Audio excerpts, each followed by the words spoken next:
Hi అండి. ఇంకా వరలక్ష్మి పూజ ఎన్నో రోజులు లేదు కదండి. ఇలా పూజ కోసం నేను ఒక క్రాఫ్ట్ని చేస్తున్నాను. పిల్లలవి ఇలాగ పాత బుక్స్ ఉంటాయి కదండి, ఆ బుక్స్ ఉన్న ఒక అట్టని తీసుకుని దాని మీద ఇలా షేప్ డ్రా చేసుకున్నానండి.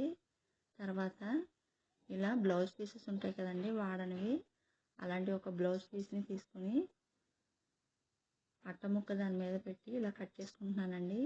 ఇలా నేను ఇక్కడ 6 కట్ చేశాను. కట్ చేసిన తర్వాత ఈ అట్టకి ముందుగా కట్ చేసిన ఈ బ్లౌజ్ పీస్ని ఇలా అంటించుకుంటున్నాను. ఇలా మొత్తం ఆరిటికి అంటించిన తర్వాత సర్కిల్ షేప్లో ఒక అట్టని కట్ చేస్తానండి. కట్ చేసిన తర్వాత నేను ఇక్కడ వేరే కలర్ని యూజ్ చేస్తున్నాను.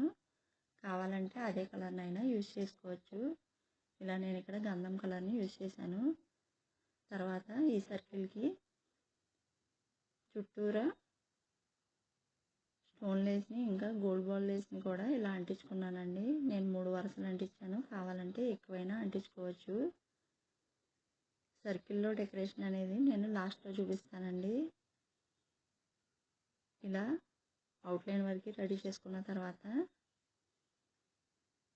వేరే షేప్లో కట్ చేసుకున్నాం కదండి, ఈ అట్టలు కూడా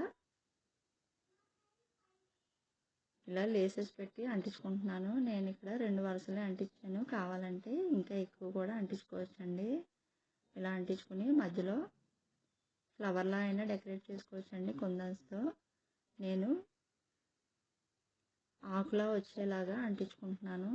ఇలా స్టోన్ లేస్ని ఇలా అంటించుకున్న తర్వాత ఆకుల్లాగా ఇలా కుందన్స్ని అంటిస్తున్నాను. ఇలా ఆరిటిని రెడీ చేసుకున్న తర్వాత ఫైనల్గా ఈ రౌండ్ షేప్లో నేను ఇక్కడ అమ్మవారి ఫేస్ని డ్రా చేసి ఇలా మొత్తం అంతా డెకరేట్ చేసుకున్నానండి. ఇది మనకి బ్యాక్ డ్రాప్కైనా రంగోలీకైనా ఎలా అయినా యూజ్ చేసుకోవచ్చు. ఐడియా నచ్చితే కనుక లైక్ చేయండి, షేర్ చేయండి.